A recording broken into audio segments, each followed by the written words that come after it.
Cek. Alhamdulillah, insyaallah akan kita mulai ya. 1 menit lagi. Jadi dari tadi pukul 20, ternyata ada kendala teknis sehingga agak ngaret jadi pukul 20.25. Mohon maaf Bapak ya, agak ngaret waktunya. Sekali lagi mungkin Bung Niko sudah siap? Oh, sudah, oke. Sudah live. Baik, kita buka dengan Al-Basmalah bersama-sama. Bismillahirrahmanirrahim. Assalamualaikum warahmatullahi wabarakatuh. Alhamdulillah, alhamdulillahilladzi hadana li hadza wa ma kunna linahtadiya laula an hadanallah. Asyhadu an la ilaha illallah wahdahu abduhu wa rasuluh. فقال الله تعالى في القرآن الكريم وهو أصدق القائلين أعوذ بالله من الشيطان الرجيم بسم الله الرحمن الرحيم يا أيها الذين آمنوا اتقوا الله حق تقاته ولا تموتن إلا وأنتم مسلمون وقال رسول الله صلى الله عليه وسلم من يريد الله به خيرا يفقهه في الدين. Waqala Imam Syafi'i rahimahullahu ta'ala man arada dunya fa'alaihi bin ilmi wa man arada al-akhirata fa'alaihi bin ilmi wa man aradahuma fa'alaihi bin ilmi. Shadaqallahul adzim wa shadaqa rasuluhun nabiyil karim wa nahnu ala dzalika minasyahidina wa syakirina walhamdulillahi rabbil alamin. Alhamdulillah wa syukurillah, puji serta syukur marilah kita panjatkan kepada Allah Subhanahu wa taala, karena rahmatnya lah, karena ridhonya lah kita dapat diperkenankan bersama kembali berkumpul ya, bermujawahah, bermujallasah ya, mengadakan kajian pesantren lepas kerja. Salawat serta salam tak lupa kita limpah curahkan kepada junjungan alam yakni habibana wa nabiyyana Muhammad sallallahu alaihi wasallam. Tak lupa pada keluarganya, para sahabatnya, para tabi'in, para ulama, dan insya Allah sampai kepada kita selaku umatnya di penghujung akhir zaman ini. Amin Allahumma amin. Alhamdulillah, kita kembali bertemu di kajian pesantren lepas kerja, yang mana kajian pesantren lepas kerja ini setiap Sabtu selalu diadakan ya, selalu diadakan kajian pesantren lepas kerja, yang mana kajian pesantren lepas kerja ini kami membahas hal-hal yang krusial bagi diketahui oleh kaum muslimin gitu ya. Pekan pertama kita membahas tentang dirosah ya, belajar Islam dari akar sampai ke daunnya gitu ya. Kemudian pekan kedua kita membahas hal-hal yang sedang tema sedang menarik gitu kan. Nah, pekan ketiga kita biasa membahas tentang fikih muamalah, dan pekan keempat kita biasa membahas tentang sejarah ya. Sekarang pekan keberapa Pak?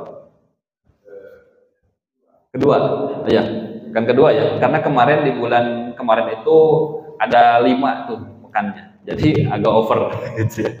Kalau sekarang 4 ya, kalau nggak salah 4 atau 5 ya, saya membuat jadwal itu.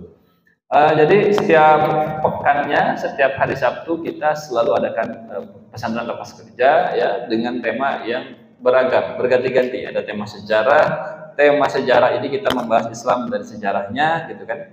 Kemudian ada tema fikih muamalah ya, bagaimana kemudian kaum muslimin ini harus bermuamalah dengan sesuai syariah gitu ya, supaya tidak terjebak dengan keharaman-keharaman.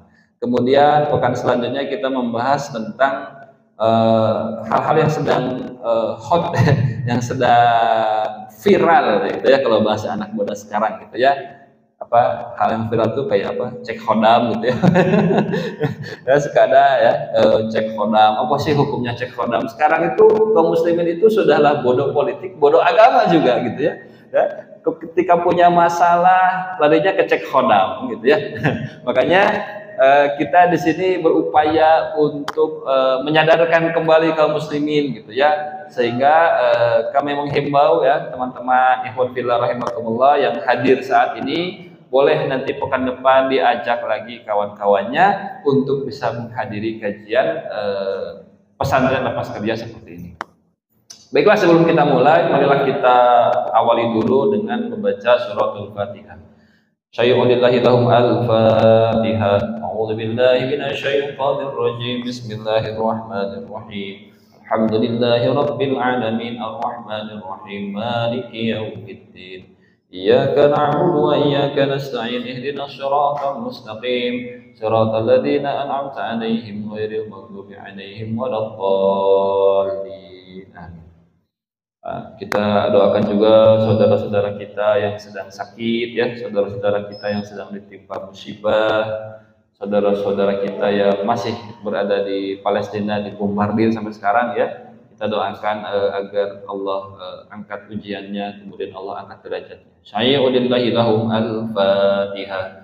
A'udzu billahi minasyaitonir rajim. Bismillahirrahmanirrahim. Alhamdulillahi rabbil alamin arrahmanir rahim maliki yaumiddin. Iyyaka na'budu wa iyyaka nasta'in ihdinas siratal mustaqim siratal ladzina an'amta 'alaihim ghairil maghdubi 'alaihim waladdallin. Semoga kita di sini yang berada di masjid ya diberikan keberkahan oleh Allah, amin. Semoga kita yang berada di sini diberikan kelancaran dalam kehidupannya oleh Allah, amin.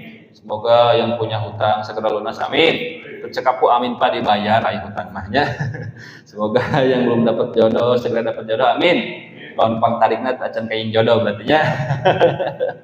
Baik, karena sudah pukul 20.30 ya. Boleh mungkin dirapatkan ya di soft 1, 2, 3, boleh dirapatkan deh disejajarkan, maksud saya disejajarkan di soft keempat kayak gitu ya. Yang masih menceng boleh maju ke depan, maju ke depan. Tenang, mau diletak pencetannya atas tahun 20.30 ternyata. Baik, kepada Ustadz Niko Pandawa saya persilahkan untuk maju ke depan ya bersama saya. Kita akan membahas kajian tentang sejarah ya. Tentang temanya apa? Ada yang tahu sekarang? Temanya apa? Lahirnya nasionalisme. Waduh, ini luar biasa ya malam-malam begini ya. Yang orang lain mah nonton bandnya ya nantinya. Bandung lagi banyak musik lagi gitu ya. Tapi kita di sini mengikuti kajian pesantren lepas kerja. Yang mana kemudian kata Rasulullah Shallallahu Alaihi Wasallam, bada'al Islamu ghariban fasayaudu ghariban atubadil ghuraba. Ya. Islam datang dalam keadaan asing dan akan kembali dalam keadaan terasing. Berbahagialah orang-orang yang terasing. Maka kita di sini walaupun sedikit ya adalah orang-orang yang dijanjikan oleh Rasulullah Shallallahu Alaihi Wasallam. Insya Allah. Baik, sudah siap Ustaz Niko? Siap. Baik, saya persilahkan kepada Ustaz Niko. Fadhal masyaallah. Baik. Bismillahirrahmanirrahim. Assalamualaikum warahmatullahi wabarakatuh. Waalaikumsalam. Alhamdulillahirabbil alamin wassalatu wassalamu ala asyrafil anbiya'i wal mursalin wa ala alihi wa sahbihi ajma'in. Asyhadu an la ilaha illallah wahdahu la syarikalah wa asyhadu anna Muhammadan abduhu wa rasuluhu la nabiyya wa la rasula ba'dah. Rabbi shrah li sadri wa yassir li amri wahlul 'uqdatam min lisani yafqahu qawli. Rabbana zidna ilman warzuqna fahman bi rahmatika ya arhamar rahimin. Alhamdulillah, segala puji dan syukur kita panjatkan kehadirat Allah Subhanahu wa taala yang telah memberikan kita nikmat iman, nikmat Islam dan nikmat ihsan. Sehingga kita bisa berkumpul di tempat yang mulia ini di Masjid Al-Imtiaz Sukor ya, Surapati Kor. Dan ini Masya Allah tempat yang sangat barokah. Saya sering mengisi kajian di sini dan pada semangat ya orang-orangnya. Dan moga-moga itu tanda bahwa ilmu yang diserap dari masjid ini bisa barokah untuk perubahan kita menjadi lebih baik. Salawat dan salam kita panjatkan pula kepada junjungan kita Nabiullah wa Rasulullah Muhammad Sallallahu Alaihi Wasallam yang telah menunjukkan kepada kita semua makna hidup yang luar biasa bersama Allah, membimbing umat manusia yang tadinya tidak mengenal nilai kebaikan menjadi kenal, dan kebaikan itu disebarkan ke seluruh penjuru dunia, di mana Islam menjadi rahmatan lil alamin, menjadi rahmat untuk semesta alam, bukan semata rahmatan lil Arabiyyin, bukan hanya rahmat untuk orang Arab, rahmatan lil Fursiyin untuk orang Persia, rahmatan lil Indonesiyin untuk orang Indonesia, tapi seluruh alam. Sehingga dari situ menandakan bahwa Islam adalah agama yang diperuntukkan untuk umat manusia, bukan untuk suku bangsa tertentu. Nah, ikhwan fillah rahimakumullah, berkenaan dengan itu, maka pada malam hari ini insya Allah kita akan membahas sebuah tema yang cukup menggigit, ya, mengenai sejarah lahirnya nasionalisme. Kenapa masjid kok bahasnya nasionalisme? Ya sebenarnya masjid itu bisa membahas apa saja, ya, karena masjid adalah tempat ibadah kita kepada Allah, dan dari ibadah itu kita juga diharuskan bagaimana menjalani kehidupan ini sesuai dengan syariat yang Allah turunkan. Salah satu hal yang kemudian sangat ramai diajarkan kepada kita dari kecil, ya, itu adalah tadi salah satunya nasionalisme. Apalagi di bulan depan itu mulai ada perayaan-perayaan yang bercirikan dengan ide tadi. Apalagi kalau bukan Agustusan. Apa salahnya Agustusan? Apa salahnya nasionalisme yang kita rayakan? Ya sebenarnya tidak ada yang salah kalau kita tidak mau kritis, ya.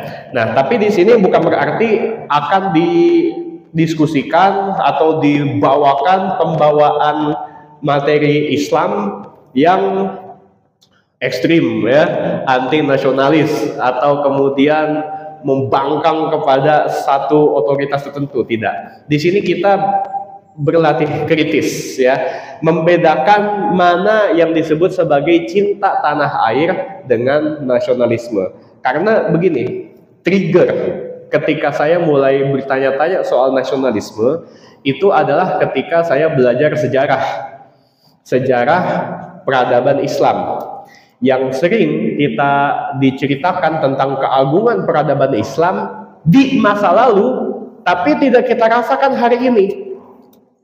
Kita sering mendengar cerita bagaimana Rasulullah Shallallahu Alaihi Wasallam berdakwah, berjuang, diteruskan oleh generasi para sahabat, tabi'ut tabi'in, generasi tabi'in,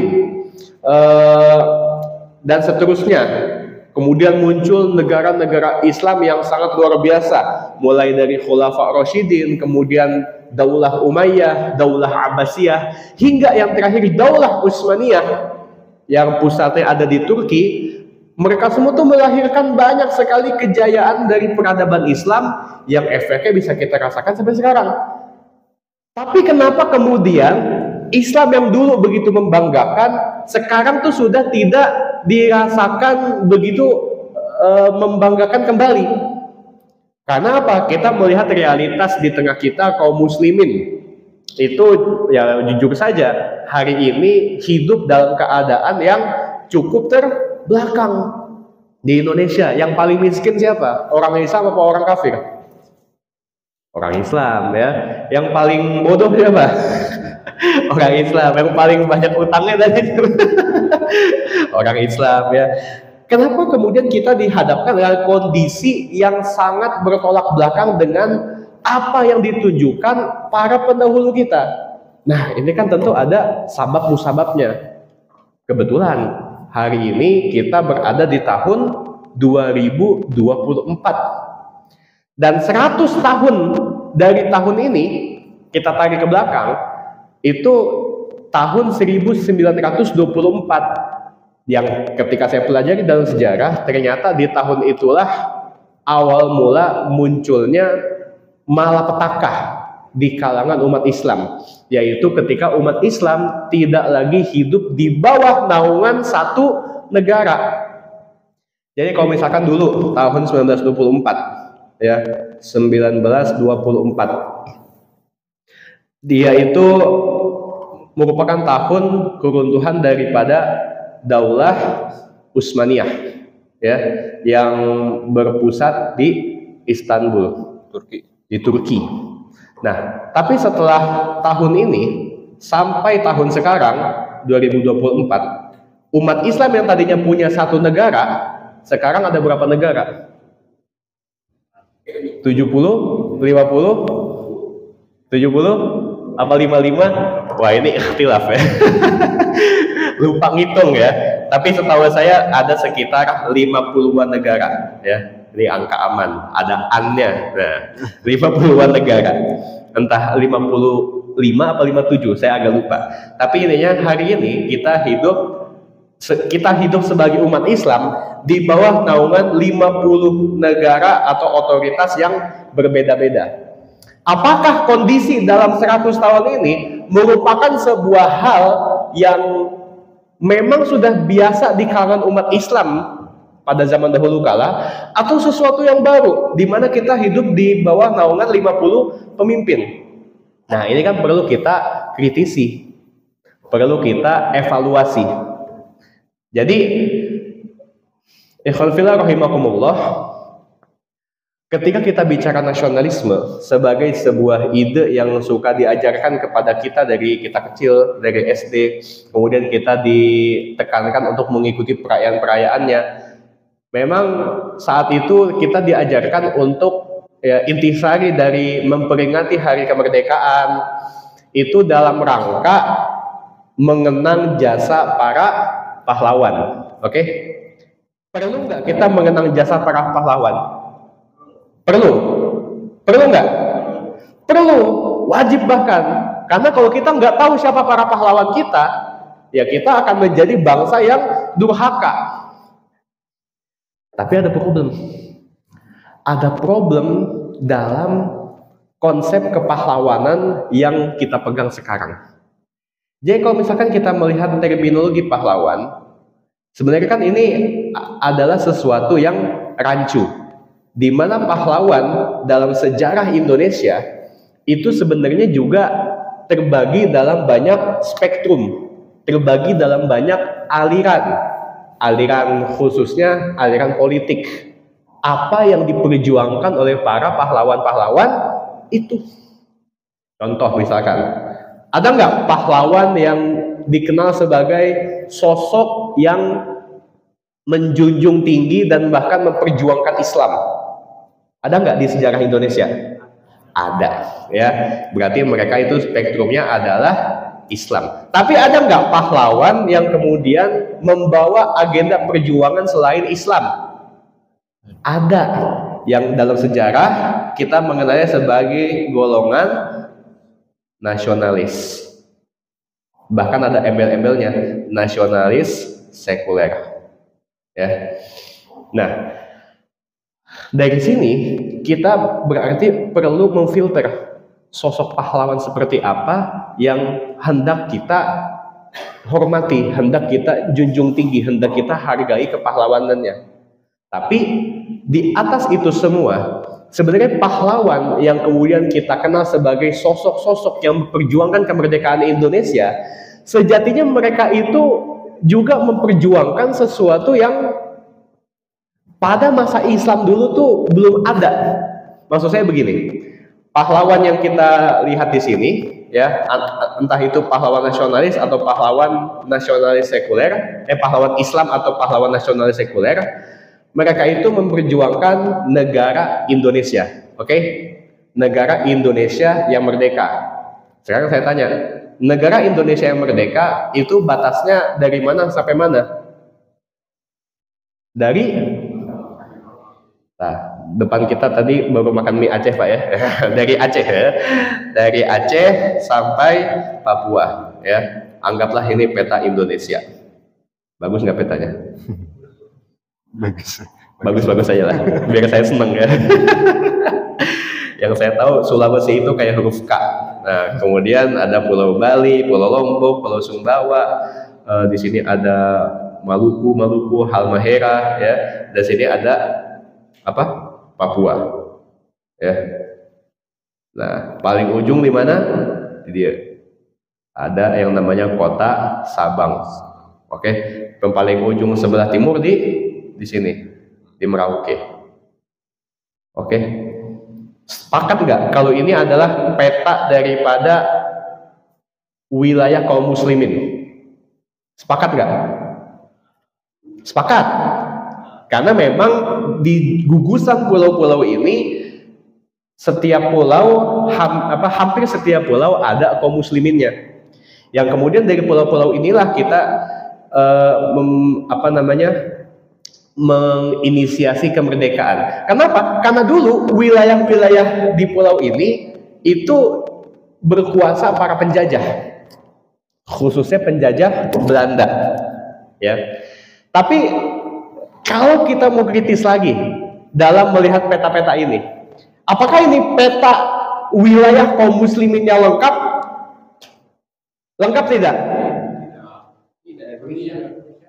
Tidak? Lengkap? Nah, siapa yang bilang lengkap tadi? Nah, yang lengkap kan dunia, Pak ya. Nah, tapi dunia mungkin terlalu luas, nggak muat di peta ini. Kita bicara yang jiran-jiran kita dulu aja lah. Jiran itu artinya apa? Jiran itu artinya negara tetangga. Ya, ada hadis Nabi mengatakan jironihi, tetangganya. Nah, jadi jiran itu asli itu bahasa Arab, artinya tetangga. Yang sekarang lekatnya itu ke Malaysia ya. Tapi sesungguhnya wilayah-wilayah yang kemudian hilang dari peta Kalimantan, kan kalau kita lihat peta NKRI, Kalimantan itu kan kepotong, ya enggak? Jadi di sini sebenarnya masih ada atasnya nih. Di sini Brunei, di sini Sarawak, ya, di sini Sabah. Kemudian kita juga bicara di sini ada Semenanjung Melayu. Bahkan Papua, Merauke, ini bukan ujung daripada Pulau Papua. Ujungnya apa? Papua Nugini. Kota yang paling ujung dari Papua itu namanya Port Moresby. Nah, pertanyaannya, kenapa wilayah ini dan di Papua sebelah sini, sebelah timur, itu tidak kita anggap sebagai bagian daripada negara kita? Kenapa mereka ini menghilang? Dan kita nggak tahu apa yang terjadi di sana, sejarahnya seperti apa, kita nggak saling mengenal di antara mereka. Padahal kalau misalkan kita jalan-jalan, misalkan ke Batam, ya, Batam itu di mana? Kepri, ya kan, Kepulauan Riau.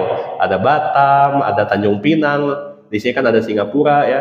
Nah, orang-orang yang ada di Batam, di Kepri, di Tanjung Pinang, mereka itu berbicara dengan bahasa apa? Bahasa Melayu. Agamanya apa? Agama Islam. Orang-orang di Malaysia bicara dengan bahasa apa? Melayu. Agamanya Islam pula. Tapi kenapa orang-orang di Malaysia dengan orang-orang di Kepulauan Riau itu tidak merasa sebagai satu saudara? Justru orang-orang yang ada di Kepulauan Riau ini lebih merasa bersaudara dengan orang-orang yang ada di Flores misalkan. Padahal orang Flores mungkin agamanya bukan Islam. Ada yang Islam, tapi mayoritas apa? Katolik. Kulit, bahasa, warna, segala macam itu juga beda. Tapi kemudian kenapa orang-orang Flores itu lebih merasa bersaudara dengan orang-orang di Kepulauan Riau? Pernah nggak mikir seperti itu? Kenapa kita berpikir konsepsi kebangsaan kita begitu terbatas hanya dari Sabang sampai Merauke? Padahal orang-orang yang ada di Malaysia, yang ada di Sarawak, di Sabah, bahkan di Filipina Selatan, itu juga bagian daripada kaum muslimin. Mereka berbicara atau mungkin paling banter menggunakan bahasa Arab. Nah, ya minimal dalam sholatnya kan, masa sholat pakai bahasa semut ya. Makolin dah. Intermezzo ya. Nah, kita perlu mengevaluasi daripada sejarah ini. Ya, sejarah di mana kaum muslimin hidup dalam keadaan yang terpecah belah. Ini baru bicara Asia Tenggara. Kita nggak tahu tentang dinamika yang ada di Brunei. Kita nggak mengenal saudara-saudara kita yang ada di Malaysia. Nggak tahu dengan keadaan saudara-saudara kita di Filipina Selatan yang mereka itu mayoritas Muslim. Nah, inilah kemudian kenapa ide nasionalisme hari ini itu mulai banyak dikritisi kembali. Kenapa? Karena ternyata nasionalisme bukanlah ikatan yang orisinil lahir dari rahim Islam. Ya, ikhlasillah rahimakumullah. Jadi kalau misalkan kita melihat sejarah manusia itu diikat oleh beberapa kepentingan, ya. Diikat oleh beberapa simpul. Nah, jadi ada beberapa ikatan yang mereka ini mengikat kelompok masyarakat manusia sepanjang sejarah peradaban. Yang pertama adalah ikatan golongan. Ya, ikatan golongan. Yang kedua adalah ikatan kepentingan. Nah, ikatan kepentingan. Kemudian ada ikatan spiritual. Lalu yang terakhir ada ikatan akidah. Nah, apa kemudian yang kita lihat dari ikatan kepentingan sebagai ikatan yang pertama kita lihat? Ada nggak manusia itu yang berkumpul atas dasar kepentingan? Ada sekali, banyak sekali. Kita lihat kemarin waktu contohnya ribut-ribut di tengah bulan Februari, masih ingat? Itu kan banyak sekali kelompok-kelompok yang kemudian saling berkoalisi untuk membentuk sebuah perkumpulan. Ya, contohnya siapa? Ya, kalau kita misalnya sebut nama lah dalam pentas-pentas politik kita, itu ada siapa? All in. Nah, ya, ada Prabowo, ya, ada Gibran, kemudian ada Anies, ada siapa namanya? Muhaimin gitu. Ada Ganjar, ada Mahfud, ya. Mereka semua itu berada dalam ikatan yang namanya kepentingan. Padahal kalau misalkan kita lihat partai yang kemudian menaungi Anies waktu Pilpres yang kemarin itu kan Nasdem. Nasdem itu beberapa tahun sebelumnya sangat menyokong Ahok, ya, Ahok. Dan kemudian kita tahu di Jakarta Ahok dan Anies saling berduel. Nah, ini sebagai contoh aja, hanya sebagai contoh daripada ikatan kepentingan. Apabila sesuatu yang menyatukan kepentingan dari dua pihak ini itu hilang, maka ikatan kepentingan ini juga akan hilang. Pilpres sudah usai. Apakah kira-kira kepentingan mereka itu akan abadi? Tidak. Ya, ikatan mereka itu tidak akan abadi. Kenapa? Karena kalau dalam politik ada pepatah, tidak ada kawan abadi ya. Nah, tidak ada kawan yang abadi. Yang ada adalah kepentingan. Nah, itu ya. Nah, kemudian itu ikatan kepentingan. Berikutnya kita lihat misalkan ikatan spiritual. Ikatan spiritual atau ikatan ruhiyah adalah sebuah ikatan yang mengikat manusia berdasarkan spiritualitas, berdasarkan kebiasaan, berdasarkan tradisi, yang apabila figurnya atau figurnya itu sudah hilang, maka ikatan spiritual ini juga akan bubar. Dan ini bisa menerpa ke semua golongan, ke semua agama, baik itu orang Islam, orang Konghucu, orang Kristen, orang Buddha, orang Hindu, orang Yahudi. Kalau misalkan mereka itu hanya berkumpul atas sosok figur tertentu atau tradisi tertentu, kalau figur panutannya itu hilang, bubar mereka. Ya, ada majelis habaib misalkan, Habibnya meninggal dan ternyata Habibnya nggak punya penerus, bubar. Ya, atau ada berbagai macam gerakan dalam agama-agama lain yang berdasarkan ikatan spiritual semata, ikatan ruhiyah, mereka itu rentan bubar. Kemudian ada yang berikutnya itu ikatan golongan. Ikatan golongan adalah ikatan yang berdasarkan suku, bangsa, atau ras tertentu yang mereka biasanya itu kalau bersatu atas dasar ancaman yang ada, yang eksis. Kalau ancaman itu hilang, maka biasanya golongan itu sudah rapuh ikatannya. Contohnya dulu, waktu masa Soekarno, itu kuat nggak ikatan golongannya? Kuat sekali, karena Soekarno dia itu selalu mengorasikan persatuan bangsa yang dibangun atas dasar musuh-musuh yang hendak menyerang Indonesia karena baru merdeka. Belanda datang, Soekarno banyak melakukan orasi, ya kita harus bersatu segala macam. Belanda sudah usai, muncul ancaman daripada sekutu, daripada Amerika dan Inggris. Maka Soekarno sering mengeluarkan orasi itu, Amerika kita setrika, Inggris kita linggis, ya. Nah, kemudian pasca itu semua usai, muncul Malaysia. Malaysia kemudian muncul Seguan Gajang Malaysia kan. Itu saya kalau misalkan hidup di zaman itu ya, saya bakal ngebayangin memang saat itu ruhnya itu sangat terasa. Atmosfer untuk bersatu karena ada musuh yang mengancam depan mata itu sangat berasa. Cuma kalau sekarang apa coba musuh kita? Indonesia. Nggak punya musuh. Ada mungkin musuh yang dibuat-buat atau yang bukan dibuat-buat lah, yang kejauhan, misalkan Israel, ya, Zionis. Itu mungkin yang dihadapi langsung adalah orang-orang Palestina. Tapi kalau Indonesia kan jauh. Sehingga Indonesia sebenarnya itu nggak punya musuh. Malah kalau misalkan mereka mencari-cari musuh, itu dari rakyat sendiri. Ada ancaman-ancaman yang dibuat-buat. Misalkan Indonesia dalam bahaya, gerakan radikal, ya, gerakan ekstremis. Nah, tapi kalau misalkan itu nggak kerasa, sebenarnya ancaman itu dari pemerintah sendiri. Misalkan begitu, ya. Banyak nggak hari ini? Saya kasih contoh. Hari ini yang luntur rasa cinta tanah airnya banyak. Nah, kenapa? Karena ya kita fair-fairan aja, kerjaan susah, UMR kecil, ya, hidup di sini melarat, banyak tagihannya. Tapi kalau kita pindah ke negara tetangga aja, ke Australia, miliar gak? Kalau misalkan bapak-bapak, ya teman-teman sekalian tuh sering buka TikTok, saya suka dapat tuh enaknya hidup di Australia, ya.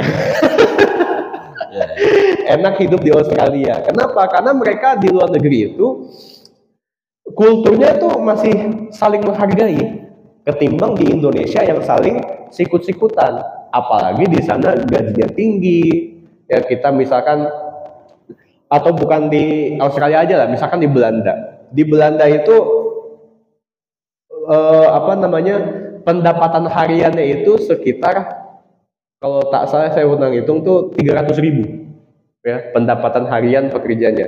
Atau kemudian kalau misalkan dihitung per bulan itu pendapatan minimumnya itu bisa sampai 22 juta, ya. Itu untuk pekerja biasa, 22 juta. Apa kabar di sini? Ngiler lah kita, ya. Rasa-rasa tuh pengen pindah, ya, apalagi kalau misalkan kita habis mengurus segala sesuatu yang berhubungan dengan administrasi negara, ya, STNK lah, kemudian ngurus Dukcapil lah. Kalau misalkan dapat pelayanan yang kurang mengenakan kan nggak kuat jadi WNI gitu. Contoh aja ini mah daily life, ya kan, ya, suara-suara rakyat. Saya pernah, atau kemarin lah, saya itu baru ngurus pajak 5 tahunan, ya, di Samsat. Tapi Samsat saya itu Samsat Tangerang. Nah, itu saya lihat di Google Maps, kalau yang komen-komen dari pengunjung, review daripada pengunjung Samsat itu, wah, itu luar biasa itu, makian semua. Nah, maksud saya apa menyampaikan semua ini? Ini adalah kondisi ketika Indonesia sudah tidak punya musuh yang bisa mengikat mereka. Dan ketika mereka sudah tidak punya musuh, maka rasa bersatu karena golongan ini itu pudar. Nah, yang terakhir ini adalah ikatan akidah, tapi kita bahas belakangan. Karena tema kita sekarang adalah sejarah nasionalisme, atau yang berakar daripada sejarah golongan. Kita kulik bagaimana ceritanya nasionalisme ini bisa muncul, bisa kita rasakan bersama, dan kita hidup di dalamnya selama 100 tahunan ini. Ya, dari mana asal mulanya? Nah, jadi yang pertama, ketika kita bicara soal nasionalisme, ada pepatah yang sering dilontarkan kepada kita mengenai kecintaan terhadap tanah air. Misalkan dari sebuah ungkapan yang disebut-sebut sebagai hadis, yaitu apa? Hubbul Ya, hubbul waqon minal iman. Hubbul waton minal iman. Cinta tanah air adalah sebagian daripada iman. Nah, ikhwan fillah rahimakumullah, apakah yang ikhwan semua tahu mengenai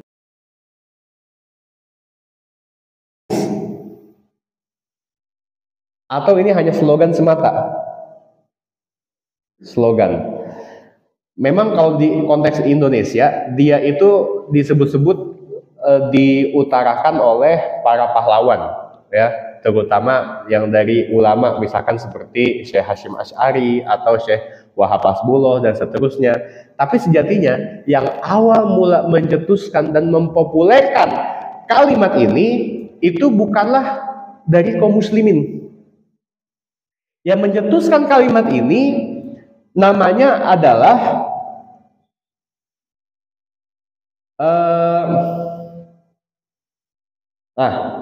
namanya adalah Butrus, ya, Al-Bustani.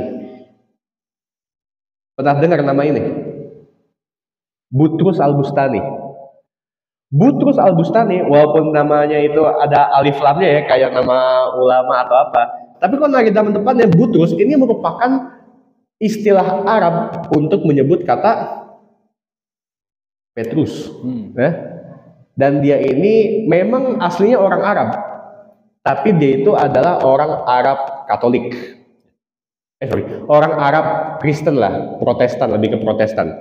Nah, Petrus Al-Bustani, dia itu seorang misionaris. Misionaris yang kemudian berusaha untuk memasukkan ajaran-ajaran Kristen di tengah masyarakat Arab, khususnya di Lebanon. Tahu Lebanon? Lebanon itu tetanggaan sama Palestina, tapi sekarang masuknya negara yang demokratis, ya. Karena Suriah itu kerajaan, ya, atau Jordan itu kerajaan dan seterusnya. Nah, kalau Petrus Al-Bustani aktivitasnya itu di Lebanon pada masa Utsmaniyah itu masih ada, Khilafah Utsmaniyah masih ada. Dia sebagai misionaris sebenarnya agak kebingungan bagaimana caranya memasukkan agama Kristen, ya, di tengah masyarakat Lebanon yang saat itu sangat kuat keislamannya. Nah, maka Petrus atau Butrus Al-Bustani itu memikirkan cara lain yang gampang diterima oleh orang-orang Arab, tapi itu bukan nuansanya Kristen, bukan nuansanya itu dari agama yang berseberangan dengan agama Islam, tapi dari dari isu-isu yang bersifat kebangsaan. Berarti bisa disebut konspirasi kan? Konspirasi, ya. Serius. Emang ini awal itu dari kok saya jadi konspirasi menurut saya. Nah, awalnya emang merupakan sebuah konspirasi, ya. Petrus Al-Bustani memasukkan isu-isu kebangsaan itu kemudian memuluskan slogan-slogan ini dengan slogan hubul waton minal iman. Ya, ketika dihubungkan keimanan dengan kecintaan kepada tanah air, maka akan makin memudahkan bagi golongan misionaris agar mereka itu melunturkan sikap-sikap keislaman seseorang, lebih ditinggikan sikap-sikap kebangsaannya. Contoh, misalkan, contoh-contoh yang paling konkret kita lihat di Indonesia. Yang pertama, di Indonesia ini kita melihat kalau dari segi pariwisatanya, apa yang paling ditonjolkan dalam pariwisata Indonesia? Hah? Oke, wisata Bali, ya. Wisata Bali. Terus apa lagi? Candi. Candi. Terus apa lagi? Keindahan alam, ya. Alam. Pantai. Nah, pantai segala macam. Tapi dari sini ada nggak nuansa Islamnya? Nggak ada. Apalagi ini dihubungkan dengan kebalian yang kita tahu sendiri ya. Itu bagaimana kemudian kecandian. Candi ini menonjolkan apa? Agama pra-Islam. Ini untuk kasus di Indonesia. Kita misalkan beralih ke Mesir. Di Mesir itu apa yang paling menonjol? Piramid, ya. Piramid bukannya ada di Garut ya? Katanya Hitler juga ada di Garut katanya. Piramid, ya. Sphinx, terus apa lagi? Mumi paling ya. Firaun. Nah, ini untuk kasus Mesir. Atau misalkan kita lihat di Irak. Irak, apa yang paling menonjol dari Irak? Kalau dari segi sejarah pariwisatanya, apa kira-kira? Babilonia. Ya. Kerajaan-kerajaan kuno sebelum Masehi. Apalagi Sumeria, ya.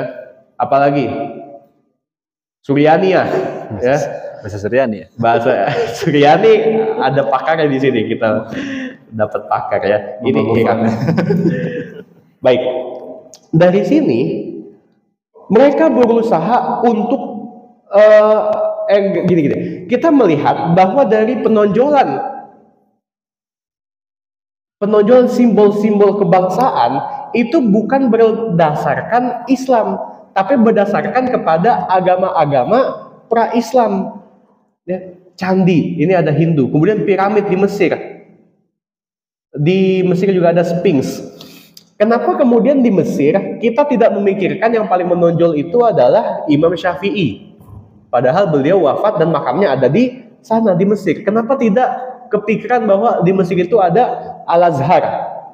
Nah, itu Islam semua itu. Tapi kita lebih berpikiran bahwa Mesir identik dengan piramid, dengan Sphinx, karena kita udah kemakan dengan seruan-seruannya Petrus Al-Bustami yang menonjolkan simbol-simbol kebangsaan lebih tinggi daripada Islam.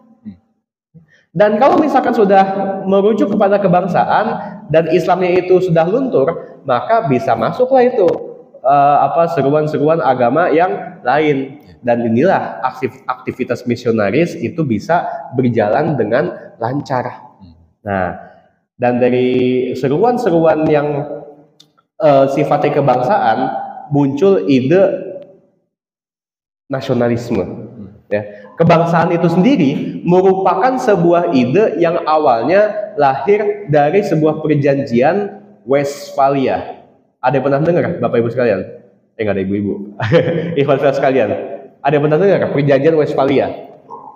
Perjanjian Westphalia adalah perjanjian yang terjadi pada tahun 1648, ya, 1648, dan ini perjanjian yang ada di Eropa.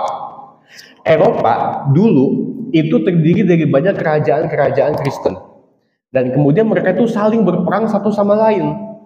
Nah, ketika mereka itu sudah sangat lama berperang, bahkan tahun 1648 ini merupakan ujung daripada peperangan yang berlangsung di antara mereka selama 30 tahun. Akhirnya mereka bersepakat untuk damai. Tapi dalam perdamaian yang digulirkan di perjanjian Westphalia, mereka itu mengkukuhkan sebuah ide baru supaya mereka itu bisa terus-menerus damai. Nah, salah satu ide dalam perjanjian Westphalia itu adalah masalah kedaulatan. Kedaulatan masing-masing negara yang tidak lagi diatur oleh Vatikan.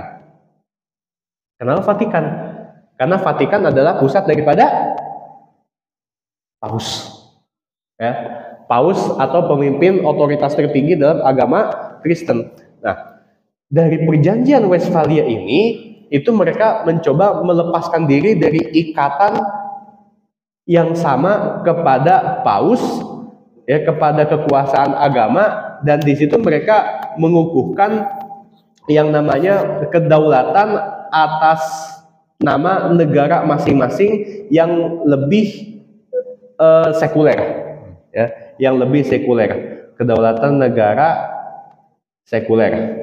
Ya. Dan dari sini mereka itu kemudian makin mengukuhkan kesekuleran mereka ketika muncul namanya revolusi Prancis. Ya, revolusi Prancis pada tahun 1780-an, hampir satu abad berikutnya atau lebih daripada satu abad berikutnya. Dalam revolusi Prancis, ya, ini yang menarik. Ada 3 slogan yang ditinggi-tinggikan dalam revolusi ini. Ada yang tahu itu slogannya apa aja? Nah, liberté,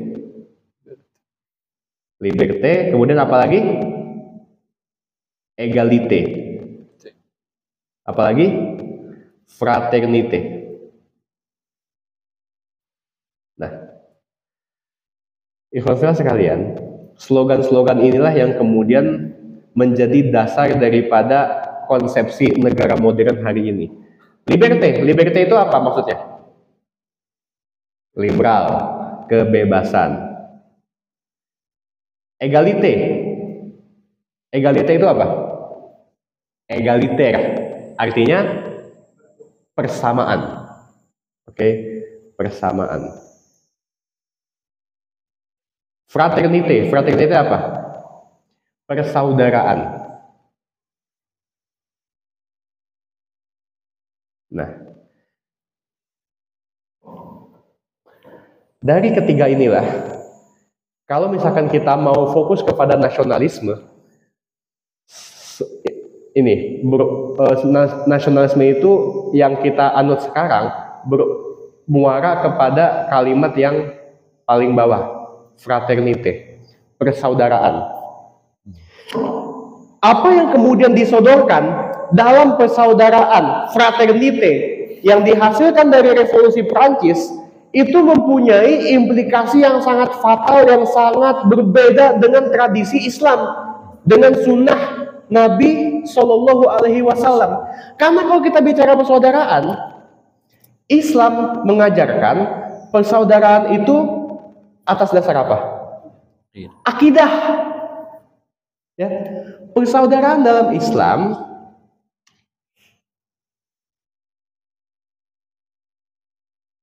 itu sebentar, persaudaraan Islam atau ukhuwah ya, ukhuwah Islam itu berdasarkan kepada akidah. Walaupun kita berbeda-beda kebangsaan dengan orang Cina, dengan orang Irak, dengan orang apalagi, orang Rohingya misalkan. Kalau misalkan kita akidahnya sama, maka anta akhi, kamu adalah saudaraku. Nah, inilah yang kemudian dianut oleh kaum muslimin selama 1300 tahun. Dari masa Rasulullah Shallallahu Alaihi Wasallam sampai masa Utsmani. Tiba-tiba pengaruh daripada revolusi Prancis ini itu mulai muncul ke dunia Islam. Dan ketika mereka muncul ke dunia Islam, maka konsep persaudaraan yang tadinya itu berdasarkan kepada akidah diganti menjadi apa? Persaudaraan atas nama macam-macam. Yang pertama, atas nama kesamaan bangsa. Ya, kesamaan bangsa. Yang kedua, kesamaan bangsa, suku mungkin sama saja. Lebih ke kesamaan bahasa. Ya, bahasa. Dan yang ketiga, Ras. kesamaan apa lagi? Ras bukan. Ras sama lah. Ras dengan bangsa, dengan suku ini bisa satu. Ini kan berdasarkan golongan berarti ya. Bangsa, bahasa, yang satu lagi itu apa? Kesamaan nasib. Ya. Kesamaan nasib. Inilah kemudian yang menjadi dasar daripada ikatan nasionalisme modern hari ini.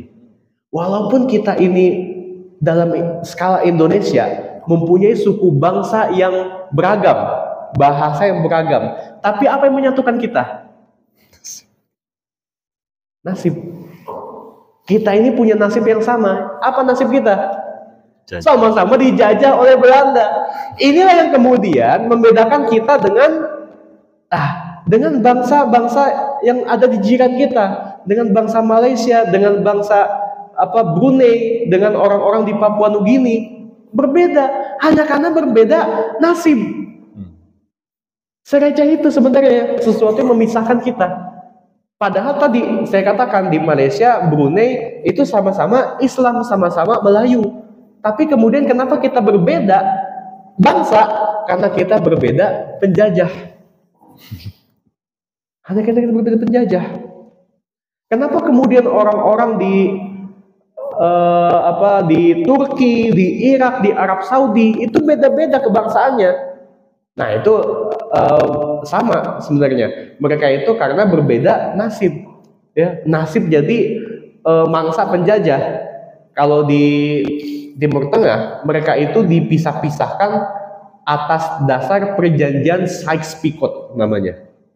Sykes-Picot, perjanjian Sykes-Picot. Jadi ceritanya asal mula nama Sykes-Picot berasal dari dua orang.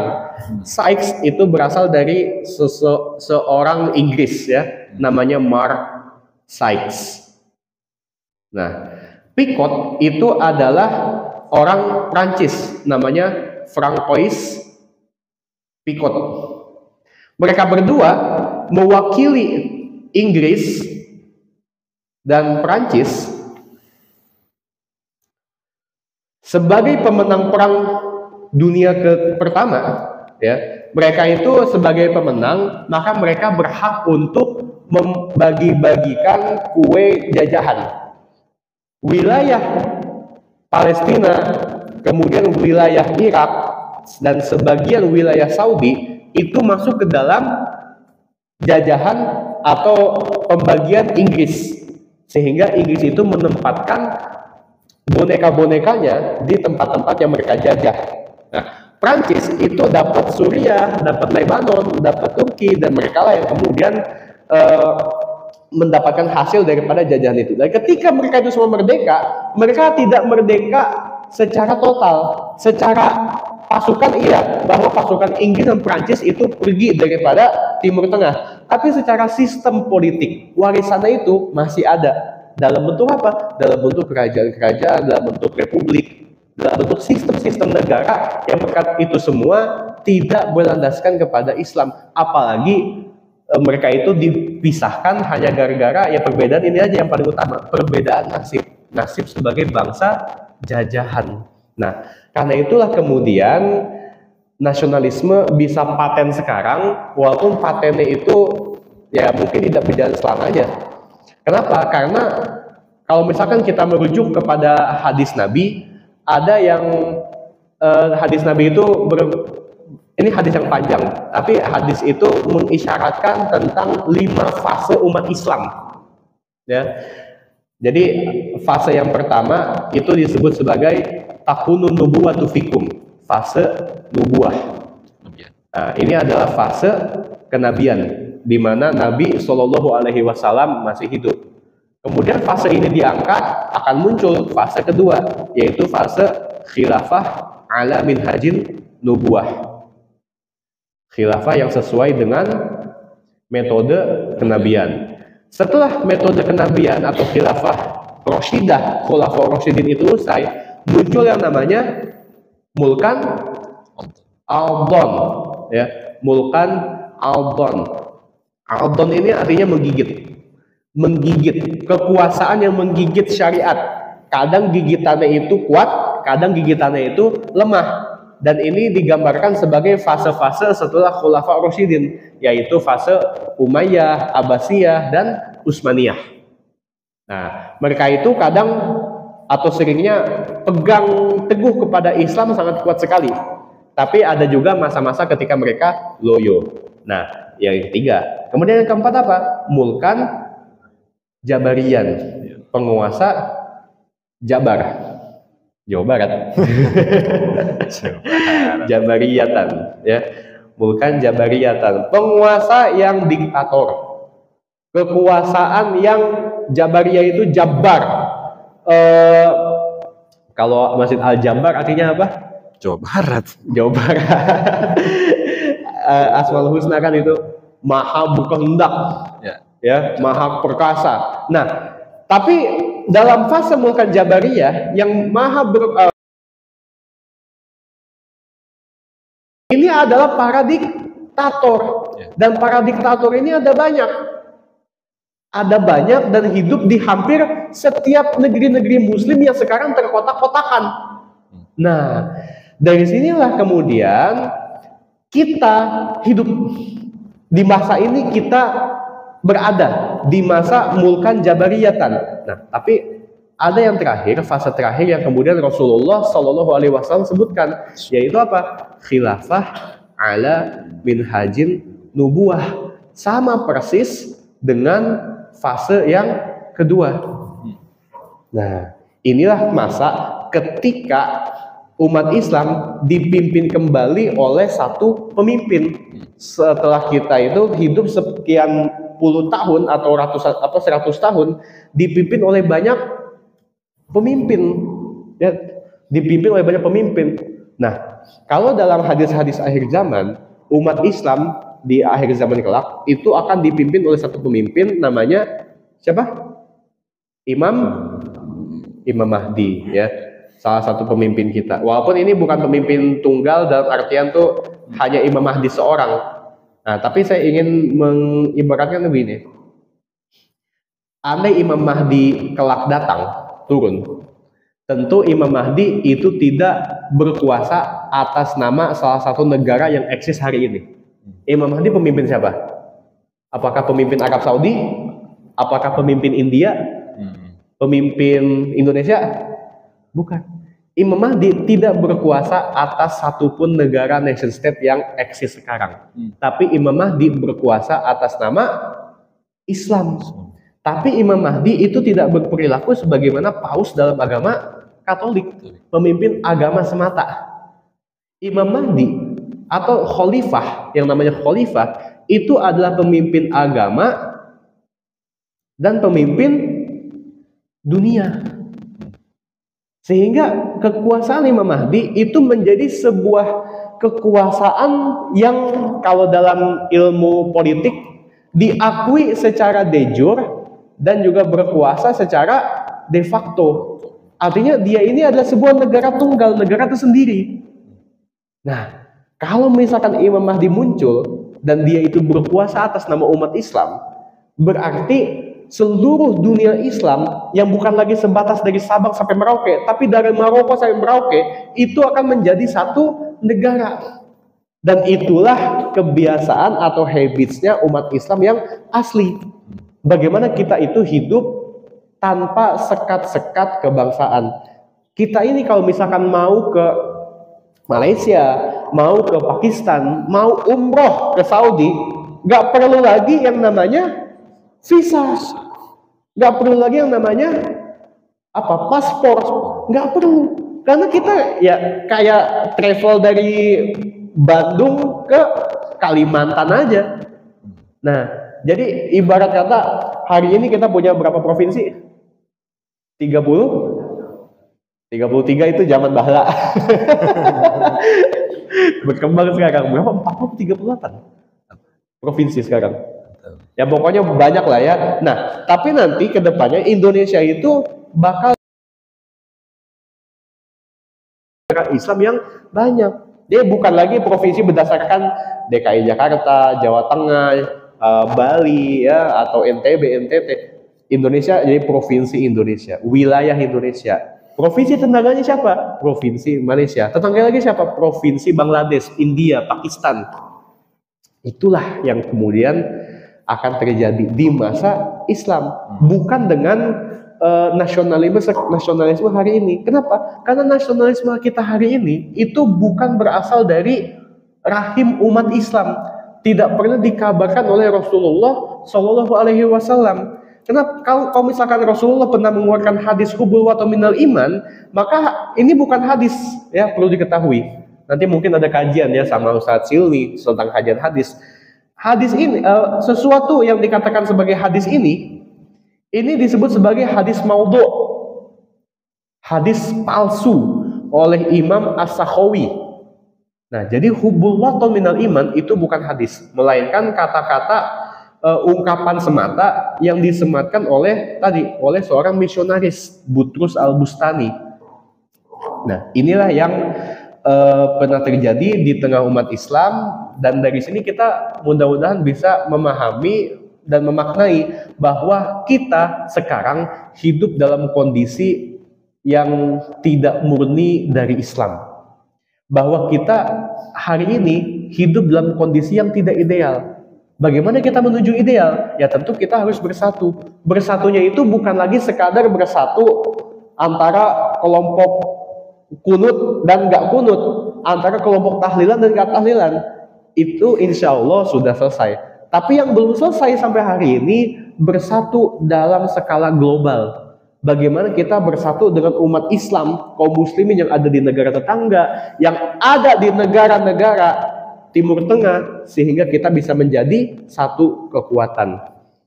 Mungkin itu yang kemudian bisa saya sampaikan. Masih ada waktu ya?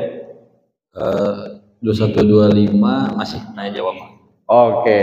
Mungkin nanti saya selesaikan di tanya jawab lah. Ya. Tapi mungkin itu mudah-mudahan bisa menjadi pemantik untuk kita saling berdiskusi, saling mengeluarkan pikiran masing-masing, dan semoga kita keluar dari sini membawa suatu pemahaman yang baru, insya Allah. Saya kembalikan kepada moderator. Wallahu a'lam bishawab. Ya, jazakallah khair kepada Ustadz Niko Pandawa ya, yang telah menyampaikan materinya pada malam hari ini yang begitu luar biasa ya. Perlu diketahui beliau ini adalah sejarawan ya, lulusan dari mana? UIN. Oh, UIN Jakarta. UIN Jakarta ya. Jadi beliau itu sejarawan, gitu kan, sejarawan Muslim yang kemudian dari sini kita mengetahui ternyata sejarah nasionalisme itu dari Barat kan gitu ya, dari kemudian bukan dari rahim Islam gitu ya. Dan bagaimana kalau kita tarik ke belakang itu kan permulaan daripada pertentangan antara Adam dan Iblis gitu ya. Itu makanya kalau kita belajar sejarah itu dari asal kata syajarah kan ya. Syajarah itu jadi luar biasa, kita harus tahu tuh gitu ya. Kenapa sekarang ada ujung-ujung ada cek Khodam gitu ya, ujung-ujung ada apa Mama Gufron gitu ya, karena umat Islam nggak paham sejarah gitu kan. Kalau tadi di kajian ini ya ditarik ke belakang ya, sehingga kita tahu dari mana asal muasalnya nasionalisme yang dibangga-banggakan oleh siapa? Oleh kaum muslimin pada hari ini ya. Ada waktu untuk tanya jawab, saya persilahkan untuk Bapak ikhwan fillah sekalian. Jikalau ada yang bertanya, tafadhol, silakan. Ada yang mau bertanya dulu mungkin? Baik, Pak Erlan ya. Pak Dirlan ya, maaf. Silakan Pak Dirlan, langsung saja disampaikan. Waalaikumsalam warahmatullahi wabarakatuh.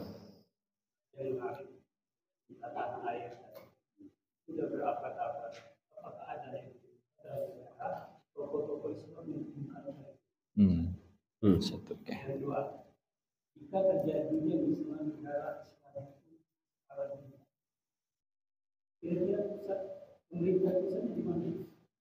Oke.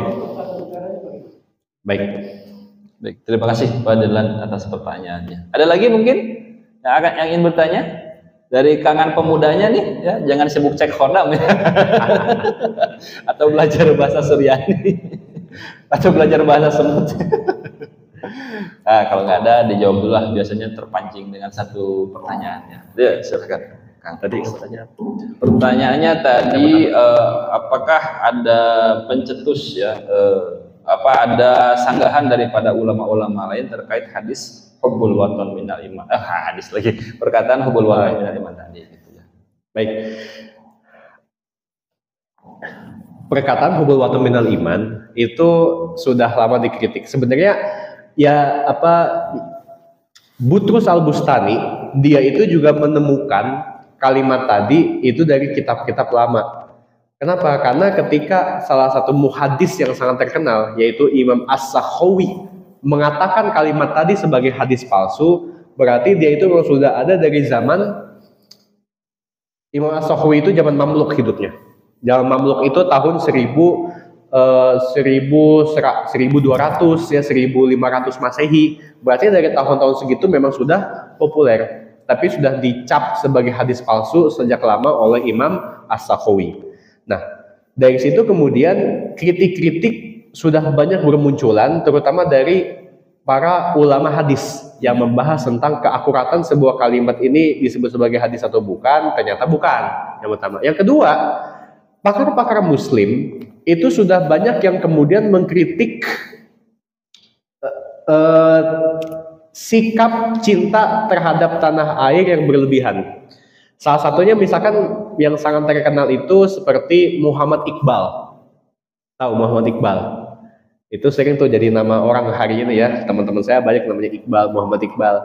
Dia ini penyair dari Pakistan. Dan beliau, Muhammad Iqbal, itu banyak membuat syair-syair yang menegasikan kebangsaan berdasarkan tanah air atau ikatan berdasarkan tanah air semata. Salah satu syair Muhammad Iqbal yang sangat terkenal itu adalah bagaimana beliau mengatakan, Cina adalah tanah airku, Arab adalah tanah airku, semua tanah yang berkumandang azan di dalamnya itu adalah tanah airku. Nah, itu salah satu ungkapan dari Muhammad Iqbal yang saya sukai gitu ya, indah sekali. Nah, dari Muhammad Iqbal, kemudian pemikiran-pemikiran itu yang mengkritik konsep cinta terhadap tanah air yang berlebihan itu terus berdatangan, terutama dari kelompok kaum muslimin yang memang menghendaki persatuan umat Islam yang hakiki dan secara global, bukan secara regional semata. Ada misalkan seperti Syekh Taqiyuddin An-Nabhani. Beliau seorang ulama dari Al-Quds yang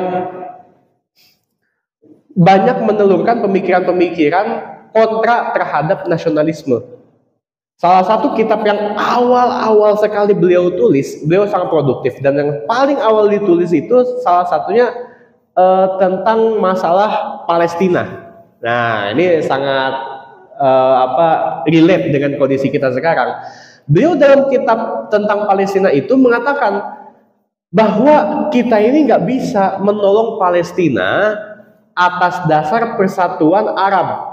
Karena waktu Syekh Taqiyuddin An-Nabhani menulis kitab itu, di Arab, dunia Arab itu sedang berkembang sedang gencar-gencarnya ideologi pan-Arabisme yang diserukan oleh orang-orang seperti Jamal Abdul Nasir, presiden Mesir, atau seperti Yasser Arafat dan tokoh-tokoh yang sejenis. Nah, ternyata pan-Arabisme itu terbukti gagal dalam melawan orang-orang Yahudi. Terbukti ketika orang-orang Muslim atau orang-orang Arab, mereka bersatu sekitar 6 negara, bisa kalah hanya dalam waktu 6 hari. Terkenal sebagai perang Yom Kippur. Nah, akhirnya apa? Syekh Taqiyuddin An-Nabhani menganggap bahwa ini enggak sah ya. Kalau misalkan kita mau bersatu, dan bersatunya itu bukan dalam skala nasionalisme. Nah, kemudian ada juga seorang Habib ya, saya lupa namanya, tapi beliau ini habaib yang sangat terkenal, menjadi salah satu tokoh panutan dari Tarim, dari Hadramaut. Tapi saya lupa namanya. Cuma yang saya ingat daripada materinya adalah hadis ini. Hadis mengenai keadaan akhir zaman ketika kaum muslimin memerangi orang-orang Yahudi. Muncul ya. Nah, jadi dalam hadis ini disebutkan oleh Rasulullah Shallallahu Alaihi Wasallam, beliau bersabda, la taqumu sa'ah, tidak akan datang hari kiamat hatta yuqatila al-muslimuna al-yahuda, sampai orang-orang muslim itu memerangi orang-orang Yahudi. Fayaqtuluhumul muslimun, maka orang-orang muslim berhasil memerangi, membunuh-bunuhi mereka. Nah, kemudian ini mungkin kita udah tahu hadis ini. Hatta yakhtabi al-yahudi min wara'il hajari wasyajar. Nah, sampai kemudian orang-orang Yahudi itu bersembunyi di balik batu atau pohon. Tahu ya hadis ini? Ah, nanti munculnya ujung-ujungnya gorokon gitu.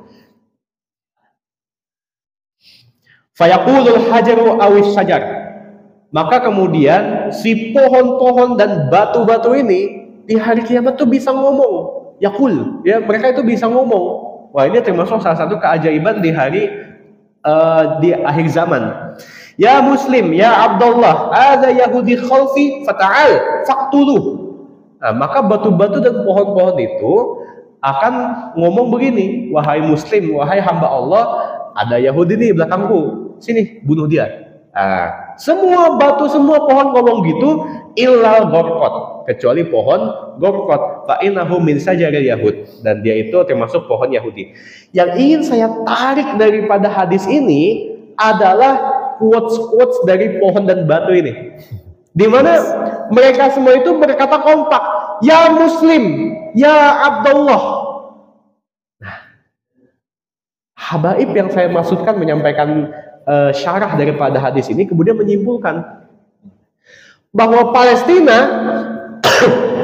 Palestina itu akan bisa dibebaskan bukan dari negara tertentu, bukan dari nation tertentu, tapi dari kaum muslimin.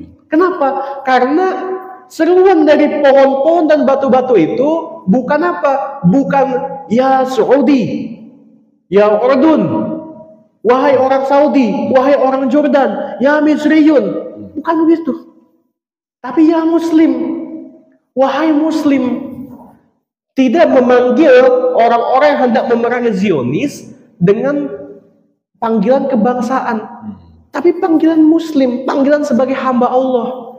Jadi kita memikirkan dari hadis ini, ketika disebutkan ya Muslim, ya Abdullah, bisa jadi Muslimnya itu bukan Muslim Palestina, bisa jadi Muslim itu bukan Muslim dari Saudi, bisa jadi dari mana? Dari Cibenying mungkin. Dari mana lagi? Dari Cimenyang ya. Siap-siap jihad ya. Siap-siap jihad. Kita bisa kebagian karena kita termasuk dalam seruan ini ya Muslim. Ya. Nah, ini yang kemudian menjadi salah satu dalil, Pak ya.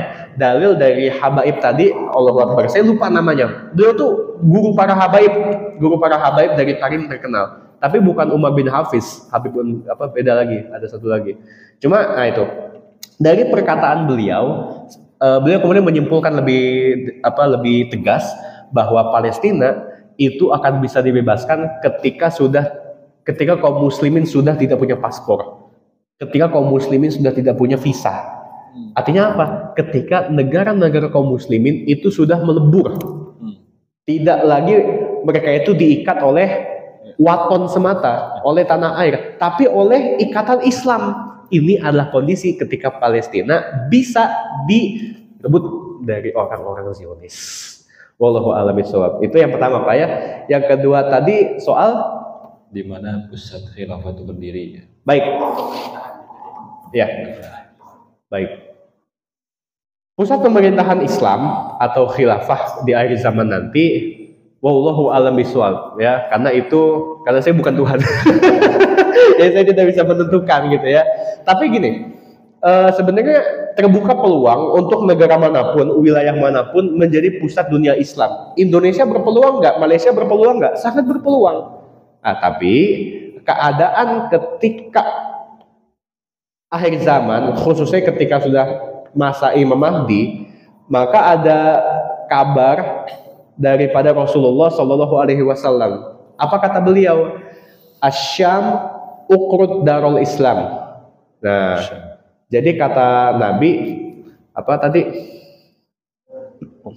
Nah, Asyam ukrut darul Islam. Ini hadis daripada Nabi. Syam adalah pusat daripada Darul Islam. Jadi kalau misalkan disebut sebagai pusat atau jantung dalam kata ukro ini, maka ini adalah wilayah Asyam. Asyam itu wilayahnya mencakup mana saja. Asyam itu jangan kita pikir hanya Suriah, tapi Asyam itu mencakup Palestina, Lebanon, Suriah, apalagi Jordan ya, Jordan, Nah, dan tentu wilayah Zionis hari ini itu kan kita masuk Palestina gitu ya. Nah, itu semua akan direbut itu oleh umat Islam dan menjadi pusat daripada dunia Islam. Wabil khusus di Palestina. Ya, di Palestina kita punya tanah suci dan itu oleh saudara-saudara kita dari Hamas ditargetkan untuk menjadi ibu kota Daulah Khilafah. Ya. Udah pernah lihat belum videonya? Oh, belum ya. Jadi kenapa saya tuh sangat menunggu-nunggu akhir daripada peperangan di Syam ya, di Palestina, karena memang mereka tuh dari apa namanya? Saya download di sini kalau nggak salah. Mereka itu dari perjuangannya sudah mengisyaratkan bahwa mereka tuh bakal memerdekakan Palestina bukan sebagai negara Palestina yang merdeka, tapi sebagai negara Islam dengan Syam dengan Al-Quds sebagai ibu kotanya. Mana videonya ya? Ah, ini dia. Nggak ada speaker ini.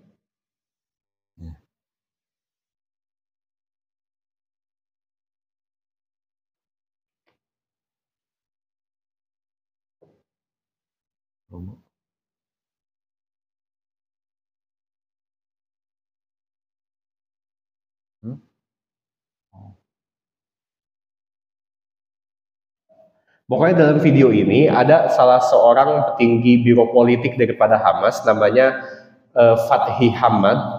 Beliau itu berbicara sebagaimana tadi yang saya katakan bahwa beliau atau Hamas itu tidak hendak menjadikan peperangan sejak 7 Oktober kemarin menjadi peperangan yang membedakan Palestina sebagai negara nation state, tapi sebagai negara khilafah. Ya. Makanya kita doakan juga perjuangan Islam yang ada di Palestina semoga diberikan pertolongan oleh Allah Subhanahu wa taala dan kita menjadi saksi atau minimal menjadi pihak yang turut berpihak kepada orang-orang orang-orang Palestina ya. Dan semoga kita dijauhkan dari keberpihakan kepada para penjajah. Allahu a'lam bishawab. Gitu Pak kira-kira. Moga-moga bisa menjawab. Ya. Begitu mungkin Pak Dirlan, kalau belum puas nanti secara pribadi, secara private ya, ngobrol secara private mungkin ya. Nanti videonya dah bisa dilihat lebih detail private. Yang lain mungkin ada yang mau bertanya dulu? Nggak ada ya. Mungkin ada yang mau disampaikan lagi, penutup atau apa gitu? Penutup. Baik. Ikhwan fillah rahimakumullah.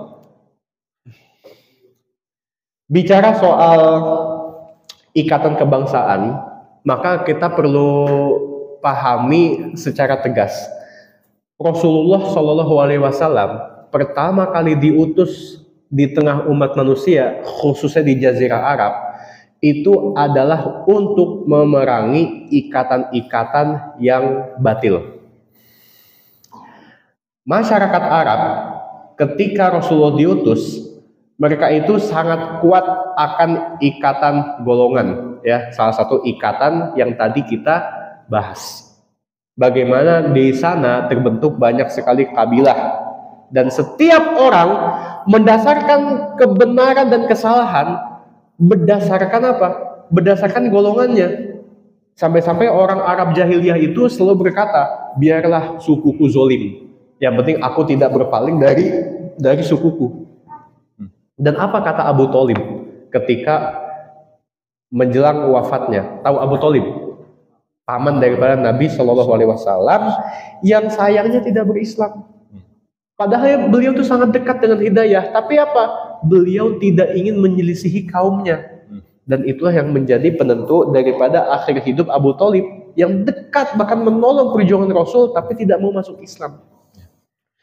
Rasulullah diutus membawa Islam untuk menghapus ikatan-ikatan jahiliyah, menghapus ikatan kekabilahan, menghapus ikatan kesukuan, dan menghapus ikatan kebangsaan yang menjadikan bangsa, suku, ras sebagai penentu kebenaran. Tentu kita berdoa berharap semoga kita dijauhkan dari sifat-sifat fanatis kebangsaan atau fanatis kesukuan sempit seperti itu, supaya kita menjadi orang yang open minded yang terbuka, toleran terhadap umat Islam yang sangat beragam ini. Dan dari situ kita bisa lebih mudah untuk bersatu. Wallahu a'lam bishawab. Semoga bermanfaat apa yang didiskusikan pada malam hari ini.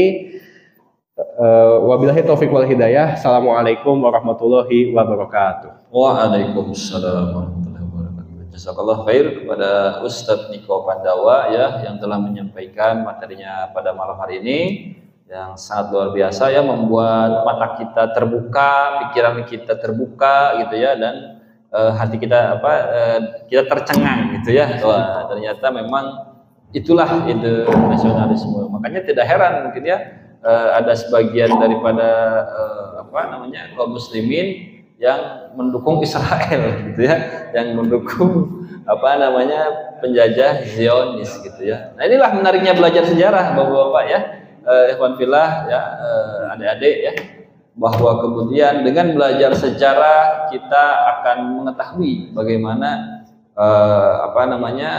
asal mula ya suatu istilah, suatu pemahaman itu bermula gitu ya. Bagaimana kita pun dalam Al-Quran itu kan banyak sekali ya sejarah gitu ya. Bagaimana awal penciptaan kita, awal kemudian pertentangan antara Adam dan Iblis gitu ya. Kalau ditarik ke atas itu pasti ketemu nih ya, dedengkotnya siapa nih ya, dedengkot nasionalisme ini ya. Itu. Ini menarik sekali belajar sejarah. Kapan lagi Kang bisa ngisi di sini? Kapanpun bisa. Masya Allah, kapanpun bisa ya. Oke, insya Allah. Baik, Bapak-bapak, ya manfilah. Insya Allah pekan depan akan ada lagi PLK ya. Kita akan membahas kitab ya, Dirasah fi al-Fikri al-Islam bersama Ustaz Afas Hilmi Hakim. Ya. Jadi hadir lagi ya pekan depan ya, ajak kawan-kawannya. Kemudian agar kita ini melek tentang Islam, kemudian belajar Islam secara kafah gitu ya, belajar Islam secara menyeluruh ya. Maka komitmen kami ingin mengedukasi umat ya, mengedukasi masyarakat tentang pentingnya berislam kafah, tentang pentingnya mengkampanyekan Islam kafah gitu ya. Akhirul kalam kita tutup dengan istighfar, astagfirullahaladzim, astagfirullahaladzim, astagfirullahaladzim, dan doa akhir majelis. Subhanakallahumma wa bihamdika asyhadu an la ilaha illa anta astaghfiruka wa atubu ilaik. Wa maaf atas segala kekurangan bila sabil haq. Assalamualaikum warahmatullahi wabarakatuh. Waalaikumsalam. Sallallahu ala sayyidina Muhammad وأشغل الظالم بالظالم